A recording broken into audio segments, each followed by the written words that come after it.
दररोज आपण MPSC previous year question आहे त्याचा अनालिसिस घेत असतो. आजचा आपला प्रश्न आहे, सर्वात मोठे देश क्षेत्रफळाच्या चढत्या क्रमाने लावा. यामध्ये ऑप्शन सुद्धा दिलेले आहेत, ब्राझील, भारत, चीन, अर्जेंटिना आणि रशिया. या प्रश्नाचं योग्य उत्तर आपल्याला शोधायचं आहे. तर यामध्ये आपण बघतो क्षेत्रफळाच्या दृष्टीने 10 सर्वात मोठे देश आहे. रशिया, कॅनडा, युनायटेड स्टेट, त्याला आपण अमेरिका असं म्हणतो, त्याच्यानंतर China, Brazil, Australia, Bharat, Argentina, Kazakhstan आणि अल्जेरिया. मग आता विचारलेल्या प्रश्नाचं उत्तर काय होईल, कारण माहिती तर आपण इथे घेतली.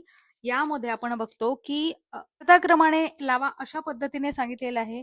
तर यामध्ये आता उत्तर काय होईल याचं, तर अर्जेंटिना, त्याच्यानंतर भारत, त्याच्यानंतर ब्राझील, त्याच्यानंतर चायना आणि त्याच्यानंतर रशिया, अशा पद्धतीने ड ब अ क ई हे आपल्या प्रश्नाचं योग्य उत्तर होईल. मग असंच तुम्हाला विचारू शकतात की क्षेत्रफळाच्या दृष्टीने सर्वात लहान देश कोणते आहेत ते सांगा.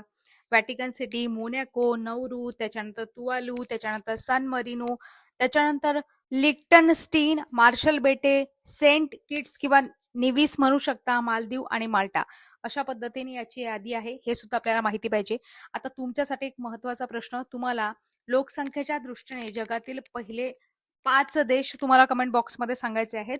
तसेच लोकसंख्येच्या दृष्टीने म्हणत आहे मी, जास्तीत जास्त लोकसंख्या ज्या देशांची असेल ते असे पहिले 5 देश, तेच कमीत कमी लोकसंख्या एकूण देशापैकी कोणाची असेल ते शेवटचे 5 देश तुम्हाला कमेंट बॉक्समध्ये सांगायचे आहेत.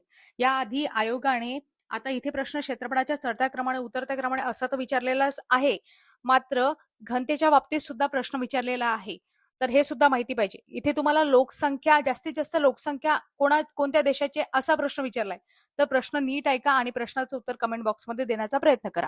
याच पद्धतीने पूर्ण आपली सिरीज आहे, आयोगाचा प्रत्येक प्रश्न आपण कव्हर करत आहोत. अधिक माहितीसाठी चॅनलला सबस्क्राईब करायला विसरू नका. सोबतच टेलिग्राम सुद्धा जॉईन करू शकता.